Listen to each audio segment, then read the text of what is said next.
तो भाई मु बसी मो सांगर कल आसला कहला कि चल जी आरड़ी चिंटू जाइए।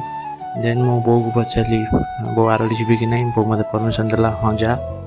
देन से आम सीधा सी सांग घर पाखु आसला गाड़ी में बाहरी गलु सीधा आरड़ी। देन घर बाहर की सीधा आम प्रीतिपुर पेट्रोल टांकी तेल पकईलु।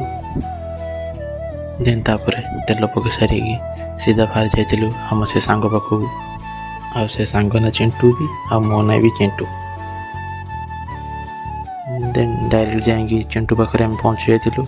ता सहित आउ भी गाँ लोक भी प्राय सब जाइए। आम से देखा कर सारापर किसी लोक शुणा पाइलु कि पंकिन पानी बढ़ी जापटे पुलिस छाड़ू ना पा नहीं जावाई। जेहेतु सी जापार ना आरड़ी से नहीं आसिलु हल्लेश्वर मंदिर को पानी ढाई। और से पहुँची देखला बेलू पहाड़ पड़ जाता ब्राह्मण भी कहीं नथिले। ना किसी उपाय नाला पाखे से श्रावणी ठाकुर बोली गोटे पत्थर था से पत्थर पर पानी ढाड़ी पलि आसला।